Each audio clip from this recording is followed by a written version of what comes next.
गुरु भगवान को नमन है। देखिए, सब कहते हैं कि समय अच्छा नहीं है। समय तो अच्छा ही अच्छा है। सबके माइंड में रहता है कि हमारा समय खराब चल रहा है। आपने जब से जन्म लिया है, होश संभाला है, तब से एक ही बात कहते हो, समय ठीक नहीं आया। देखिए, ये 24 घंटे तो यही रहेंगे। समय कभी अच्छा और बुरा नहीं होता। हमारी सोच अच्छी और बुरी होती है। घड़ी क्या कहती है आपको? घड़ी तो कुछ नहीं कहती। घड़ी तो अपने ही दिशा में चल रही है और वो तो चलेगी। अब आपका मन किस दिशा में जा रहा है? सबको मालूम है दिशा तो भगवान की तरफ ही अच्छी होती है। सुबह उठ करके भगवान के मंदिर में पूजा पाठ करना। समय ने तो बता दिया, उठो 3 बजे, भगवान का नाम लो। पर हम काम के समय उठेंगे, तब हम कहें हमारे पास समय नहीं है। बच्चों के साथ साथ उठेंगे तो वो समय कभी नहीं आएगा कि आप कहें कभी हमारा समय अच्छा आएगा। उसी समय से ही आपने अपने विचारों को अच्छा करना है। किस दिशा में आपके विचार जाने हैं? अब सबको मालूम है कि ज्ञान के विचार अच्छे होते हैं। गीता जी का ज्ञान अच्छा होता है, रामायण अच्छी होती है, भागवत अच्छी होती है, पर उसके लिए आपके पास समय ही नहीं है। तो आप सोच लीजिए कि समय कभी अच्छा आपका आएगा ही नहीं। निकालना पड़ता है समय। उसी समय में से चाहे आप रात के समय में अपनी नींद कम करके भगवान का नाम लीजिए, या सुबह जल्दी उठकर भगवान का नाम लीजिए। अब आपके ऊपर है कि आपने कैसे निकालना है। काम जल्दी करके कैसे पहुंचना है, ये आपने देखना है। आप कहें कि नहीं नहीं, बच्चे भी सो रहे हैं, मैं भी साथ साथ सो जाऊं, उठेंगे तब देख लेंगे, तो बैठे रहो। फिर जिंदगी में कभी अच्छा समय आपके जीवन में नहीं आएगा। सबको क्या चाहिए? मुक्ति चाहिए। किससे? दुख से। और दुख से मुक्ति का उपाय क्या है? सत्संग। सत्संग में समय निकालना। बाकी सब समय में पात्रता तो कम होती ही है। बाकी सब समय में मतलब और योनियों में तो देखिए आपको कर्म ही कर्म है। और इस युग में, कलयुग में, तो भगवान के नाम के लिए तो आपके पास समय कम ही कम है। पर मनुष्य की योनि आने के बाद कम से कम अपना समय जरूर निकालें। इस जन्म मरण से भी मुक्ति मिले। सबके लिए समय आप निकाल सकते हो। 12 घंटे हैं, सबके लिए निकालते हो। अपने लिए समय किसे कहते हैं? भगवान में लगना। अपना समय तो उसे कहते हैं जो भगवान में लगना। दूसरे के लिए तो समय सारी जिंदगी है। 12 घंटे आपके पास है। कोई व्यक्ति के उल्टी लग गई, तबीयत खराब हो गई, आपके पास है 2 घंटे। आप 2 घंटे आराम से किसी की उल्टी साफ कर लोगे। आप क्या कहेंगे? समय ही समय है। गंदगी के लिए समय ही समय है, पर अच्छे काम के लिए समय निकालना बहुत मुश्किल है। पर गुरु कृपा से बहुत आसान है।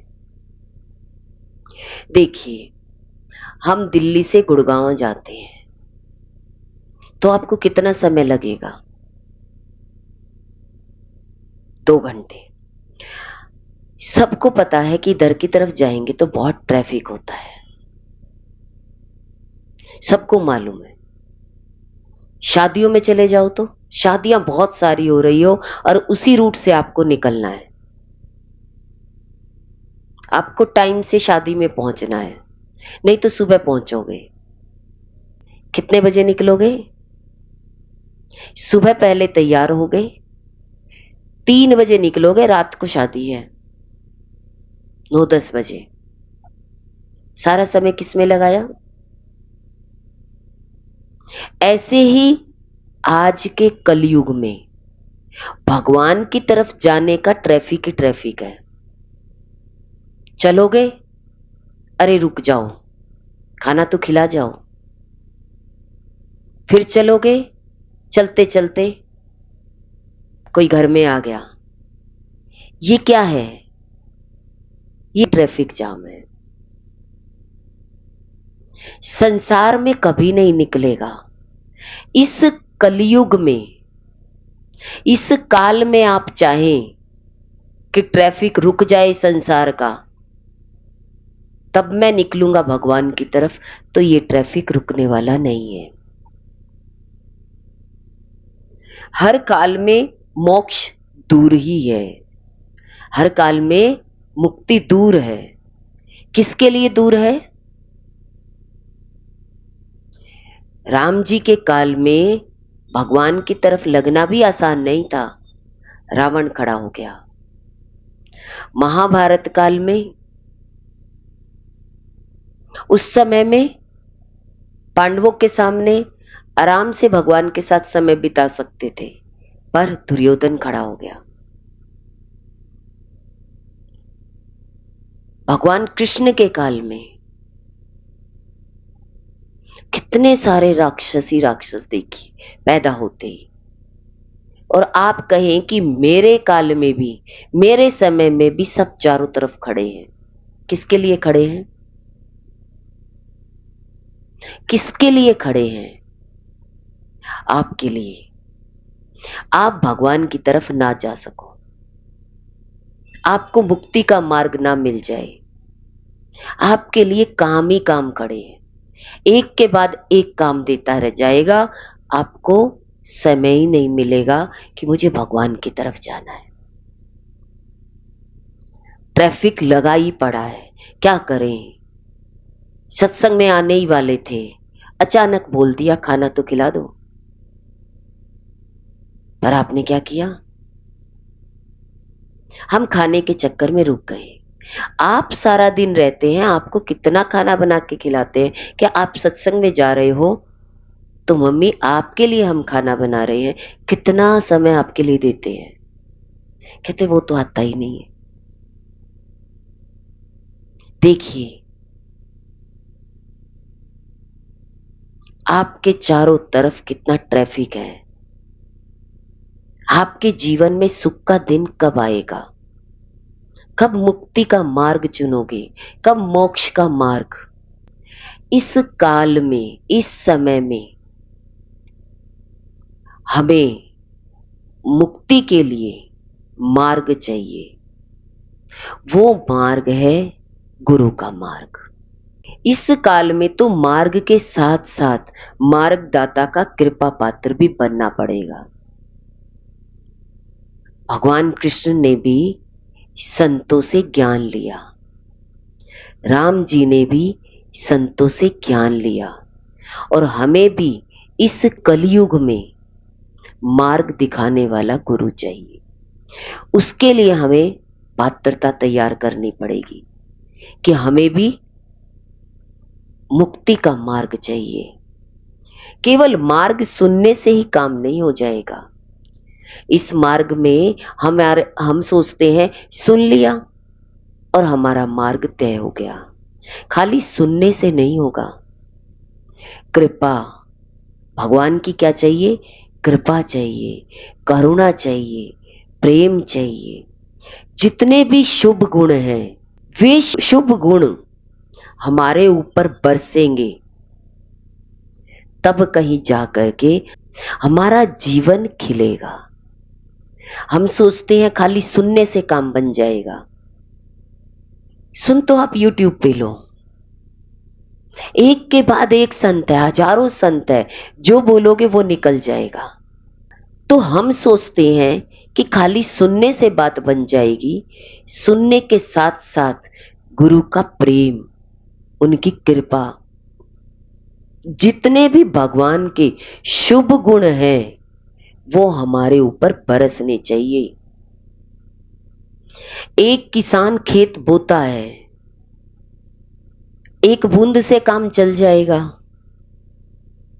बारिश चाहिए, एक एक बीज में एक एक बूंद चाहिए, तो पूरा खेत हरा भरा होगा। हम सोचते हैं खाली सुनने से काम बन जाएगा। सुनना तो बहुत इजी है, टीवी में लगा लो या कहीं मोबाइल में लगा लो, कहीं भी सुनते चले जाओ। मेट्रो में जाओ, लीड लगा लो, सुनते चले जाओ। कितना आपके कान में जाएगा, कितना आप गहराई से सुन पाएंगे और कितना आप लगा पाएंगे, ये तो आप ही जानते हो। पर आप क्या कहोगे, हम तो लगातार भगवान का नाम जब चलता रहता है, टीवी में चलता है, आपके साथ नहीं चलता। पर इंसान ने क्या सोच लिया, अरे सारा दिन हम भगवान का नाम लेते तो है, हमारे घर में तो सुबह पहले ही भजन शुरू हो जाते हैं, सत्संग शुरू हो जाता है। पर मुक्त घर में 4 आदमी है, कोई नहीं है। चारों को चारों की जरूरत है। चारों में से एक बाहर चला जाए, किसी के पास पैसा होगा तो आपका इलाज नहीं होगा, किसी का कोई सेवा करेगा तो वो भी चाहिए। खाली पैसे से बात नहीं बनेगी, सेवा वाला चाहिए। तो चारों व्यक्ति चाहिए। एक व्यक्ति सत्संग में जाएगा तो 3 खींचने वाले कहेंगे तुम्हारे बिना कैसे काम बनेगा, तुम्हें भी तो रहना पड़ेगा। एक पैसा लगाएगा, एक साथ रहेगा, तीसरा कुछ बनाएगा, तो कितने लोग चाहिए? सारी जिंदगी 4 लोग हैं, 4 से 8 भी हो जाएंगे, तब भी 8 में से कोई भी मुक्ति की तरफ नहीं जाएगा। किसी के पास समय नहीं होगा। जो एक भगवान की तरफ जाने लगेगा, वही 4 लोग खींचने लग जाएंगे। और घर में रहे तो कितना काम लेंगे? चाहे भले ही आप सारा दिन सोए रहो, 4 घंटे सोने में लगा दिए, और वे 4 घंटे आपने अपना उद्धार नहीं किया। उठते ही फिर 10 गुना काम आपको मिलेंगे, चैन से सो भी नहीं सकते। ऐसे ही गुरु हमें कहते हैं, जब तक आप ये मोक्ष का मार्ग नहीं चुनोगे, तब तक इस संसार में आपको शांति नहीं मिलेगी। आप चाहें कि मेरा घर हरा भरा हो जाए, नहीं हो सकता। एक न एक बीमारी किसी के लगी रहेगी, और वो वही बीमार वाला व्यक्ति 4 लोगों को खींचता रहेगा, और 4 में से तो एक व्यक्ति को बीमारी आती ही रहेगी। तो उन्हीं 4 में से आपने अगर आज काम किया तो कल उसके प्रॉब्लम आएगी, तो आपको भी उसके साथ खड़ा होना पड़ेगा। अभी वो 4 व्यक्ति आपको मुक्ति की मार्ग की तरफ जाने देंगे? आपकी सोच में नहीं है कि मेरा जीवन अच्छा हो, मैं स्वतंत्रता से जी सकूं, मेरे पास भगवान पैसे भी दे, मेरे लिए सेवा वाले भी खड़े हों, पर मैं ही सब में पैसे के लिए भी खड़ा रहूं, सेवा के लिए भी खड़ा रहूं, मुझे ही सब चाहिए, तो कहते हैं फिर बंधन रहेगा। कभी कोई व्यक्ति आपको मुक्त नहीं होने देगा, क्योंकि जहां मुक्ति की तरफ आप चलोगे, वही आपकी मुट्ठी बंद कर लेगा। कोई पैसा देना बंद कर देगा, कोई बीमारी में आपकी हेल्प नहीं करेगा। तो एक व्यक्ति दूसरे व्यक्ति से ऐसे चेन से जुड़ा हुआ है। पर एक व्यक्ति अगर भगवान की तरफ चलता है तो उसे मुक्ति का मार्ग मिल जाता है। कैसे? धन की भी व्यवस्था बन जाती है, डिपेंड नहीं होता किसी पर, क्योंकि अंतर में भगवान का मार्ग चुना। अगर एक किसान खेत में बीज डालता है तो वो ये नहीं कहता कि मैं एक एक लोटा जल दे करके मैं डाल दूंगा। उसे तो बारिश चाहिए। बारिश आने के समय में वो बीज डालता है कि एक एक बूंद एक एक बीज में जाएगी तो सारे बीज अंकुरित हो जाएंगे। ऐसे ही हमारा जीवन भी हर काल में कोई न कोई दुख देने वाला खड़ा रहा। बताया ना, राम जी के काल में क्या था? रावण खड़ा था। कृष्ण जी के काल में कौन खड़ा था? कितने सारे राक्षस थे। पर मुक्ति का ज्ञान सबको दिया, अपना दिखाया, गोपियों से बहुत प्रेम किया, छोड़ के चले गए। ऐसा ज्ञान दिया, गोपियां प्रेम में भाव विभोर हो गई। भगवान कृष्ण चारों तरफ दिखाई देने लगे। ऐसा प्रेम दिया, ऐसा मुक्ति का मार्ग समझाया कि अपने घट में भगवान का दर्शन करा दिया। इतना प्रेम किया गोपियों ने भगवान कृष्ण से, उनके हृदय में प्रकट हो गए और वहां से निकल कर चले गए। देखिए, जेल में जन्म लिया, माता पिता को जेल में छोड़ के बाहर आ गए, अकेले बाहर आ गए कि भगवान थे, इतनी ताकत थी, जेल से निकल आए, पर माता पिता तो वही हैं। उस मां की गोद में आ गए जहां खुशियां ही खुशियां थी और वहां खुशियां मनाई जा रही है। किसके लिए? जिनसे जन्म लिया है वहां तो दुख है, पर खुशी कहां है? जहां पहुंच गए। हमारी भी इस काल में, कलयुग में खुशी कहां से मिलेगी? कहां से मिलेगी बताओ? भगवान के मार्ग की तरफ। पर मन कितना लगता है? 12 घंटे कम नहीं होते 3 बजे उठने के बाद। 3 बजे अगर आप सुबह बेड से उठ जाएं तो कितने भी काम कर लो, पर इंसान उठता ही 10 बजे है। उठ जाएंगे, कर लेंगे, अभी क्या जरूरत है? 3 से 10 बजे तक भी भगवान का काम कर सकते हो, आपको अपने घर के साधनों से मुक्ति मिल सकती है। पर 3 बजे क्यों उठना?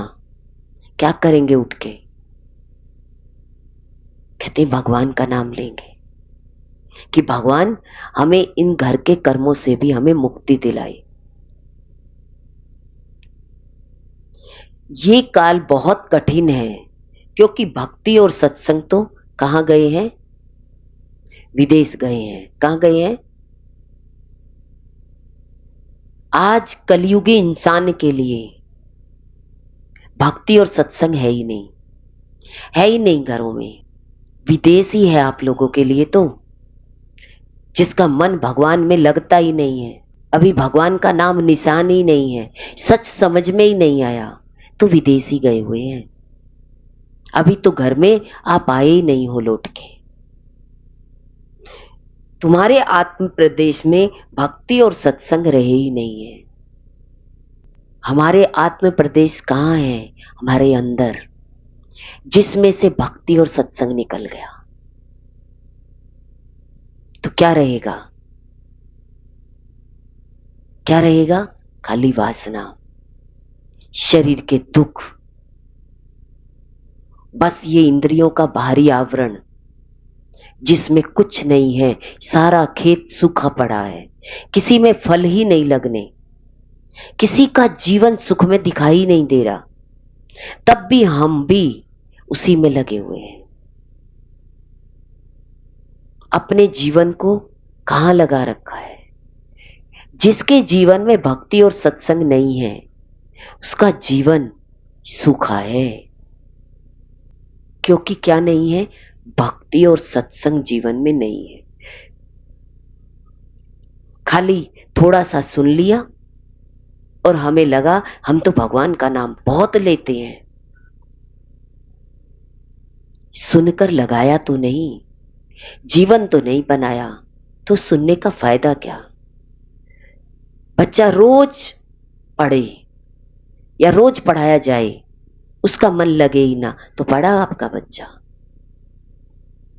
फिर क्या आपका नाम रोशन करेगा? आपने अपना ही नाम रोशन नहीं किया तो दूसरे का क्या करोगे? तो दूसरे के लिए बोझ बनोगे, और जैसे ही दूसरे के लिए बोझ बनोगे वो व्यक्ति तुझे छोड़ देगा। अपना बोझ कोई, दूसरे का बोझ अपने ऊपर कोई नहीं लेता। और जिसके जीवन में ये भक्ति और सत्संग नहीं है वो व्यक्ति एक दूसरे के बोझ के समान है। तो आपको अपने आप रोकने वाले कैसे होंगे? पैसे के लिए इनका कहना मानना पड़ेगा, सेवा के लिए इनका कहना मानना पड़ेगा, आगे फ्यूचर के लिए इनको देखना पड़ेगा। 4-4 घंटे हो गए। इतना थकने के बाद इस काल में आपको कोई भी भगवान की तरफ जाने का समय नहीं देगा। ये तो आपको ही अपना विवेक जागृत करना पड़ेगा कि भक्ति और सत्संग मेरे जीवन में बहुत जरूरी है। भक्ति का मतलब है सत्पुरुषों के वचनों में श्रद्धा, गुरु के वचनों में श्रद्धा होना। श्रद्धा का मतलब है उनके वचनों को अपने जीवन में लगाना। सत्संग, सत्य के संग में रहकर उनके रंग में रंग जाना। सच तो ये पता लग गया कि गुरु ने बता दिया ये संसार झूठा है। आप अपने जीवन के 20 साल लगाए, 40 लगाए, 40 लगा करके पीछे मुड़कर देखो उस 40 में से आपको फल कितना मिला, और वही 5 साल सत्संग में लगा दो, उसका फल देखना। सत्संग में जो गुरु के प्रेम की बारिश होती है तो कहते हैं उनकी बारिश से हम भीग जाते हैं, उनके प्रेम से हम भाव विभोर हो जाते हैं, तो हमारा मन और बुद्धि उल्लास से भर जाता है, प्रेम से भर जाता है। आज तो लोग जन्माष्टमी 12 बजे प्रसाद लेने चले जाएंगे, और जो पहले जो शुभ गुण है उसका क्या करेंगे? बारिश की क्या जरूरत है? शुभ गुणों की जरूरत नहीं है, प्रसाद ले आएंगे, 12 बजे पहुंच जाएंगे पत्तल उठाकर, इतने बजे प्रसाद मिलेगा, घर से निकल जाएंगे। ये कलयुग है, इसमें आपको तन भी देना पड़ेगा, मन भी देना पड़ेगा, समय पूरा लगाना पड़ेगा। जब तक आपके ऊपर गुरु की बारिश नहीं हो जाएगी, सत वचनों की बारिश नहीं हो जाएगी, तब तक आपकी आत्मा प्रसन्न नहीं होगी। हम प्रसन्न होना चाहते हैं, खुश रहना चाहते हैं, पर खुशी के लिए करना नहीं चाहते। वो समय था, कौन सा? दशरथ के पुत्र नहीं हुए थे, बच्चे नहीं हुए थे, तो संत का प्रसाद काम आ गया। आप सोचे कि इस काल में वो प्रसाद ले आए, हम भी ऐसे ही कामयाब हो जाएंगे, ये आपकी भूल है। उस समय में राजा महाराजाओं का संतों के प्रति श्रद्धा होती थी। आज बिना श्रद्धा के, अब तो श्रद्धा तो मंदिरों में दिखाई नहीं देती, श्रद्धा तो गुरु के वचनों में होती है। मंदिर में तो प्रसाद बंटता है, जाओ और प्रसाद ले आओ। उस प्रसाद से आप क्या चाहते हो? मेरा भी कल्याण हो जाएगा। इंसान पेड़ों पर ढूंढता है, पीपल पर ढूंढता है, इतने सारे पौधे पर ढूंढता है, इन पौधों से सब कुछ मिल जाएगा। कितनी अज्ञानता है! ये अज्ञानता ही तो है, क्योंकि सत्य वचन सुने ही नहीं है। बिना ज्ञान के आपको मंदिर की मूर्ति में भाव नहीं बन सकते। क्या नहीं बन सकते? अब आपने तो सोचा कि सब जल चढ़ा रहे हैं, मैं भी जल चढ़ा जाता हूं। सत्संग कभी जिंदगी में सुना ही नहीं, तो आप इंतजार करते रहो, आप इंतजार करते रहिए बिना भाव के। आप कठोर रहेंगे, जड़ता में रहेंगे, और आपका बस मेरा ये काम करा देना, मैंने चलिया लिया है और रोज जल चढ़ा के आता हूं और मेरा ये काम करा देना भगवान जी। भाव तो कुछ है ही नहीं। बस भाव क्या है, घर से निकल करके एक जल लोटा लेकर के चढ़ा कर आते हैं।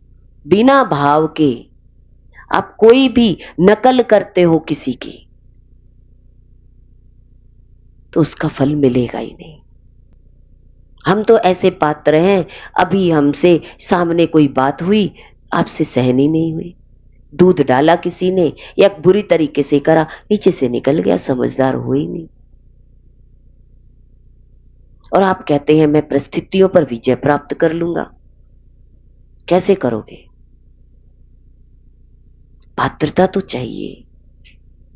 इस काल में मुक्ति के लिए रास्ता तो चाहिए। आप सोचो कि मैं बंधन से मुक्त हो जाऊं, तो उसके लिए आपको रास्ता निकालना पड़ेगा घर से। कोई दूसरा नहीं आएगा कि तुम्हारी जगह मैं खड़ा हो जाता हूं, तुम चले जाओ। घर में कोई नहीं आने वाला। आपको ही समय निकालना है। सतत पुरुषार्थ की जरूरत है, सजगता की, भक्ति की, निरंतर पुरुषार्थ की जरूरत है हमें। अगर हमारे जीवन में निकलने का ही पुरुषार्थ नहीं है, लगाओगे क्या? फिर भक्ति कहां से लाओगे? घर में बैठ के ध्यान किसका लगाओगे? कुछ सुना ही नहीं, जाकर के सुनोगे, तब कहीं जाकर के घर में आराम से बैठोगे तो आपके सत्संग के वचन आएंगे। और घर में तो बैठोगे तो थोड़ी देर पहले झगड़ा हुआ है, आंख बंद करके बैठोगे तो सारे विचार वही आएंगे। अब आप सोचे कि मैं तो आराम से घर में मंदिर में बैठा, पर विचार घर के आ रहे हैं, क्योंकि आप पढ़ने लिखने गए ही नहीं। ना तो आपने कभी गुरु वचनों को लिखा, खाली सुना। सुन के कितना याद रहेगा? कितना याद रहेगा?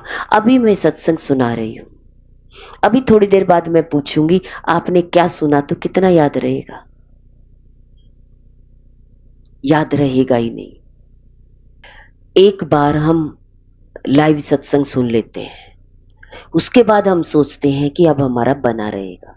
गुरु हमें कहते हैं कि उसका स्मरण करते रहो, घर जाकर के वही वाणी दोबारा सुनो। बार बार हम सुनेंगे, बार बार जब हम पढ़ेंगे, तब कहीं जाकर के हमारे अंदर में वो ज्ञान आएगा। नहीं तो एग्जाम में क्या होगा? अब हम बच्चे को ऐसे ही छोड़ देते हैं, कोई स्कूल की उसकी डायरी नहीं देखनी। ऐसे ही हम जब सत्संग सुनकर जाते हैं, तो अगर हम वीडियो मतलब वाणी नहीं सुनेंगे, तो वो आपकी कभी नहीं होगी। कि आपके घर में कभी भी परिस्थिति आएगी। देखिए, राम जी के जीवन में जब वनवास हुआ, तो ज्ञान ने साथ दिया, ना कि परिवार वालों ने। कौन गए साथ में? माता पिता, भाई बंधु, कौन गए? कोई नहीं गया। ऐसे ही हमारे जीवन में जब परिस्थिति आएगी, ऐसा कोई नहीं है इस दुनिया में। गुरु के रूप में धरती पर भगवान का अवतार होता है, और भगवान साक्षात आकर के बता रहे होते हैं कि तुम भगवान की तरफ लग जाओ। क्यों बता रहे होते हैं? क्योंकि भगवान पहले गुरु को भेजते हैं। परिस्थिति आएगी, गुरु आपको वचन देंगे, उन वचनों का पालन करना। पर व्यक्ति उस समय में नकार देता है कि समय नहीं है हमारे पास सत्संग के लिए। जब शरीर में परिस्थिति आती है, तो इंसान हॉस्पिटल में 15-15 दिन रात दिन एक बेंच पर लेटता है। क्या कभी सोचा क्यों ऐसा एक बेंच पर लेटे रहना पड़ा? क्या कारण है उसका? यही समय है। यही समय है कि हमने समय अगर इन घंटों में से इस समय भगवान का नाम नहीं लिया, हमारे पास 12 घंटे में से 2 घंटे भगवान के लिए समय नहीं है, तो भगवान कहते हैं जब परिस्थिति या इमरजेंसी आएगी, तो उस समय में भी किसी के पास समय नहीं होगा। इस काल में मनुष्य के मन माइक संपत्ति की इच्छा वाले हो गए हैं। देखिए, वही बात आ रही है कि सबके पास क्या होनी चाहिए? माया की संपत्ति। माया आ जाए बस, भगवान की जरूरत नहीं है। भगवान इतने आसान समझ लिए। मूर्ख हैं वो लोग जो भगवान की माया को अपनी मुट्ठी में रखना चाहते हैं। कहते भगवान ले आएंगे अपनी मुट्ठी में, आपकी सारी माया धरी की धरी रह जाएगी। भगवान की संपत्ति कौन सी? एक तो ईश्वर की संपत्ति होती है, ईश्वर होता है, और दूसरी होती है माया। ईश्वर किसे कहते हैं? सच्चिदानंद स्वरूप। और माया कौन सी है? माया कौन सी है? 5 इंद्रियों से भरा हुआ ये शरीर वासना की तरफ जाता है, ये माया है। ये 5 इंद्रियां आपको मायावी शक्तियों से घेरी हुई है। भगवान की तरफ आपको कौन रोकता है? ये 5 कर्म इंद्रियां ही तो रोक रही है। तो ये क्या है? ये माया है। तो आपको माया रोकती है या भगवान? माया। तो इस बात से समझ में आता है कि सबको कौन सी संपत्ति चाहिए? ये माया की। कोई विरला ही होता है जो इस सत्संग की तरफ चलता है, निर्वाण की तरफ चलता है, इस माया शक्ति से वैराग्य ले लेता है। कोई विरला होता है, समझ पाता है कि ये मेरी 5 इंद्रियां मुझे गलत रास्ते लेकर जा रही है। ऐसा वैराग्य तो संतों को आता है। अपनी इंद्रियों को उल्टा चाहते देखकर भी मन रोकता नहीं है कि ये सारी उल्टी जा रही है और ये हमें दुख दिलाएंगी। ये सारी इंद्रियां क्या दिलाएंगी? दुख दिलाएंगी। और फिर भी व्यक्ति दुख की तरफ ही दौड़ रहा है। चाहिए क्या फिर?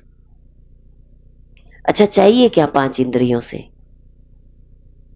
आंख से जो दिख जाए वो मेरा हो जाए, कान से मैं मेरे मान सम्मान की बात सुनना चाहूं, अपनी तारीफ सुनना चाहूं, जीवा से दूसरे की बुराई करना चाहूं। तो ये इंद्रियां करती क्या है सारा दिन? जीभ से तो बताते रहते हैं सबको। अगर सत्संग में नहीं गए तो यही बताओगे, परिवार में, रिश्तेदारों में ये बुरा है, मैं तो इससे बात ही नहीं करती हूं, मुझे तो इसकी शक्ल देखने भी पसंद नहीं है। एक दूसरे से द्वेष में भरा है, देखना भी पसंद नहीं करता। कहने को रिश्ते हैं, पर रिश्ते में आमने सामने खड़ा होना भी पसंद नहीं करता। अरे रिश्ता ऐसे भगवान से बनाओ, कम से कम भगवान खड़े होंगे तो आपकी सुन तो लेंगे। पर व्यक्ति कहते हैं सुनाना भी उसी को है, जो सुनाना भी किसको है? जो दुनिया में आपकी बात कोई सुनना ही पसंद नहीं करता। कान भी वही चाहिए जो सुनना नहीं चाहता आपकी बात। हमारे कान भगवान ने दिए हैं, ये भगवान का नाम सुनने के लिए। घर में रहोगे तो क्या सुनने को मिलेगा? भगवान के काम में ना तो समय चेंज करे, ना टाल मटोल करे।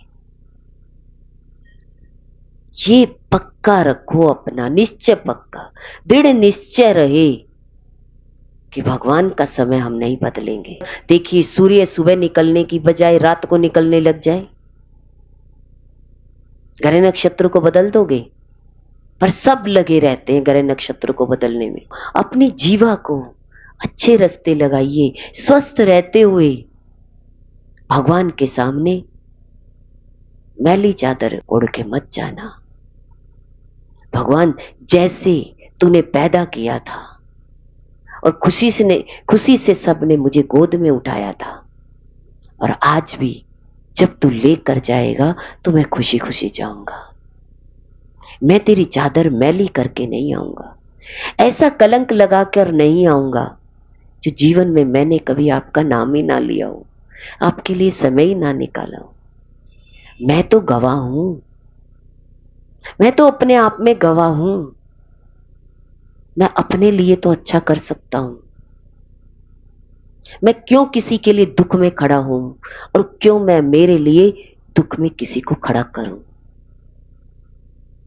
अपना जीवन अच्छा बनाइए। इस मायावी शक्ति से थोड़ा सा हट करके भगवान में अपना समय निकालिए। नहीं तो बचपन निकल गया, जवानी में दुख आ जाएगा।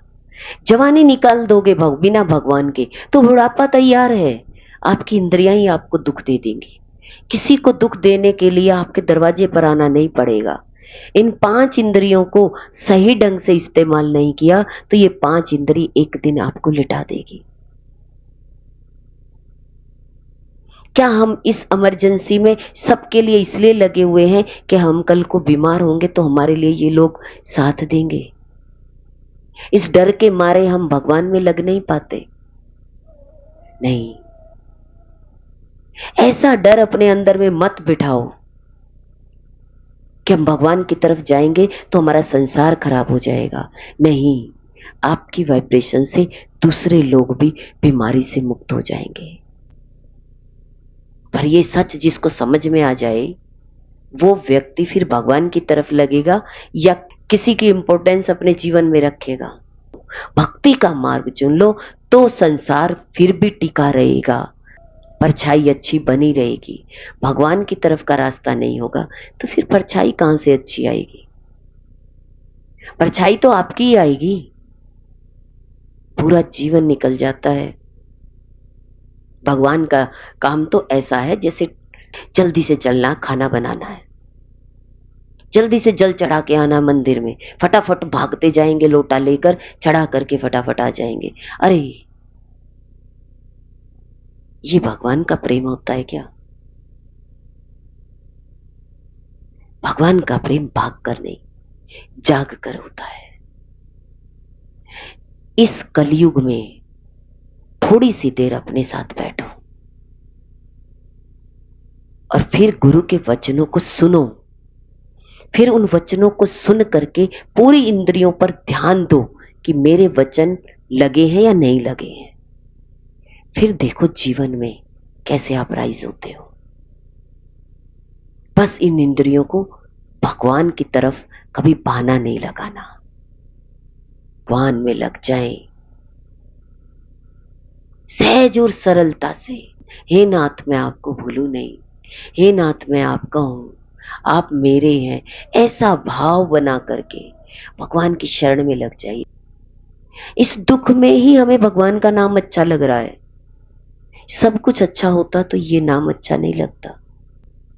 इसीलिए भगवान से प्रार्थना करो, भगवान मुझे तेरी मायावी नगरी कितनी भी चकाचौंध हो पर मुझे तुम प्यारे लगते हो। मेरी ये 5 इंद्रियां आप में रमी रहे, आप में लीन हो जाए।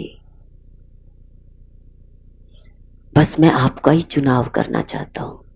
मेरा चुनाव यही है कि मेरी ये 5 इंद्रियां आपकी तरफ मुड़े। रास्ते बहुत हैं पर मैं तो आपका रास्ता चुनता हूं। ऐसे अपने आप को कृपा पात्र बनाइए। फिर जीवा से इतनी महिमा गाओगे आपको लगेगा कम रह गई। जीभ छोटी है पर सुनाते सुनाते कितनी बड़ी हो जाती है। भगवान की महिमा सुनाते सुनाते ये थकती नहीं है। गुरु भगवान के अनंत अनंत शुक्राने हैं।